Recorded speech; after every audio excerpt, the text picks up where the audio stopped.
कधीच नाही चुकणार तुमचे फेवरेट टीव्ही शोज झी5 सोबत, तेही एकदम फ्री।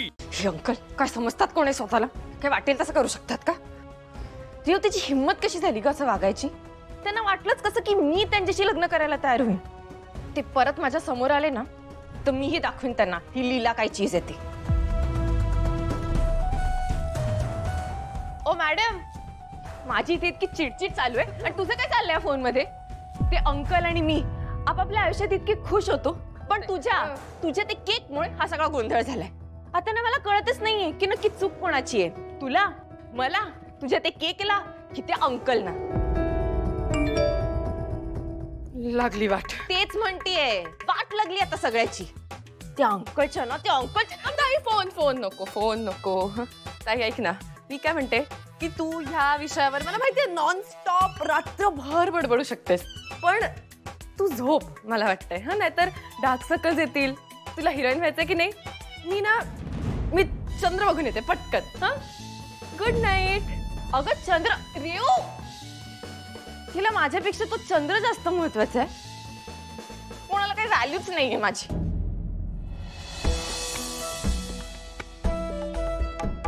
अरे एवढा अंधार काय रूम मध्ये? काय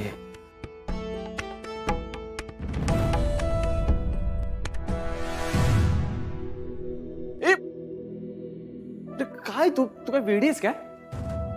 एवढा अंधारात काय करतेस? अंधारात?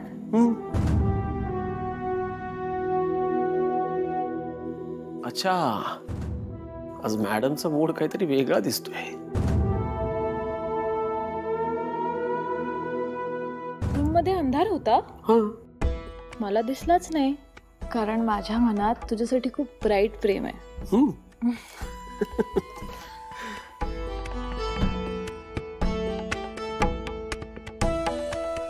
मी आज खूप खुश आहे, म्हणून मी माझा आनंद एक्सप्रेस करण्यासाठी ही रूम डेकोरेट केली।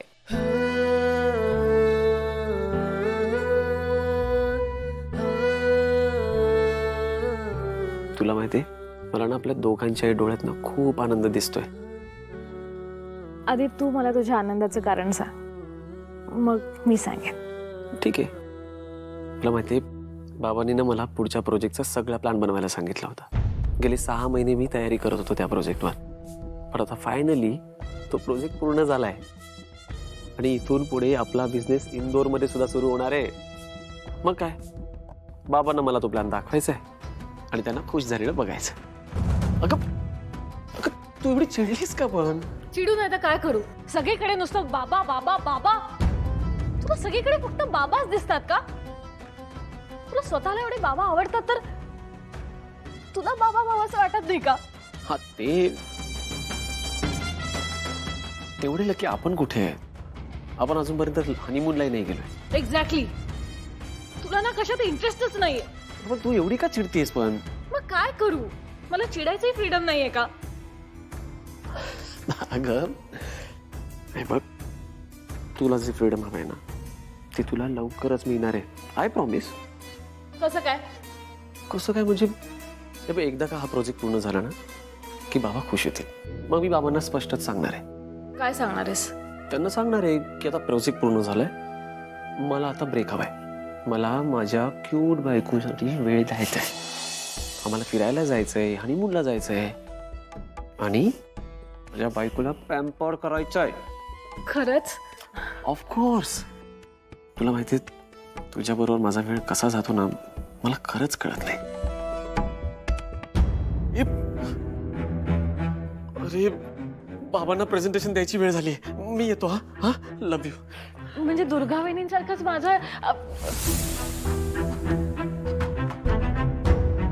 माझं नशीबच खराब आहे।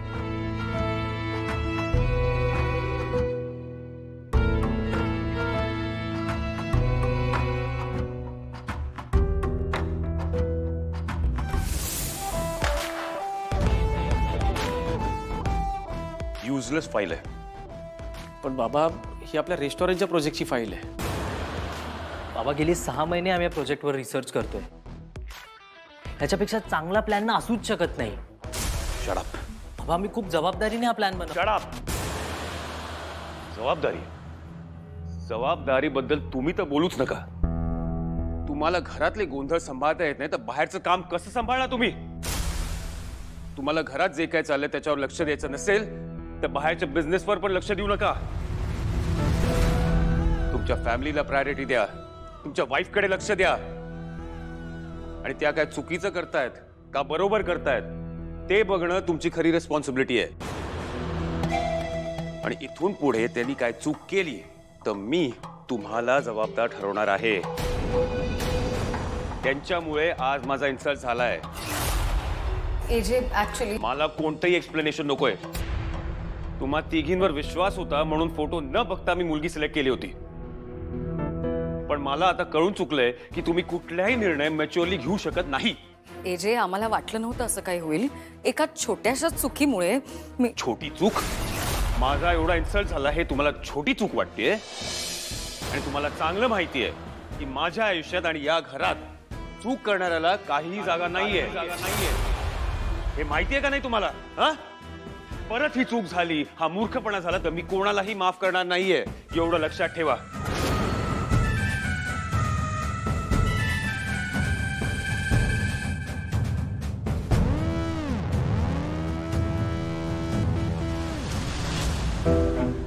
फायनली ह्यांची चिडचिड थांबली.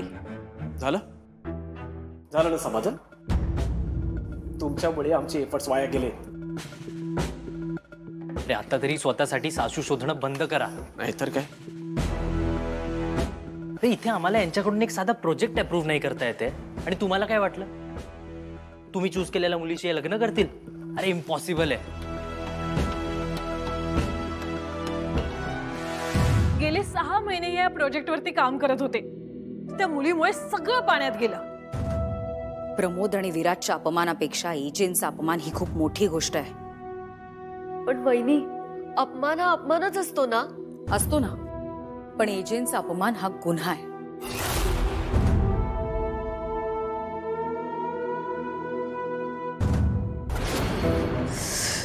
यांचा नवरा नाहीये ना म्हणून हे असं बोलू शकतात.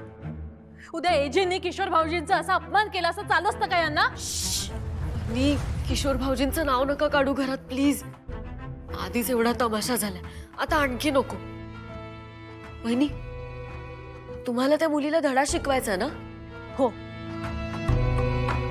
आपण शिकवूया तिला धडा. तिच्यामुळे माझा बेबी माझ्यावर चिडला. मी आलेच. त्या मुलीला तर सोडणारच नाहीये मी. खरं तर हीच योग्य वेळ आहे. एजेंनी लीलाला रिजेक्ट केलंय. मी आत्ताच श्वेताला बोलवायला हवं. श्वेता जर एजेंना कन्व्हिन्स करू शकली तर एजेंटकडे श्वेताला एक्सेप्ट करण्याशिवाय दुसरा पर्यायच होणार नाही. झी5 ॲप डाउनलोड करा आणि पहा सर्व एपिसोड्स एकदम फ्री.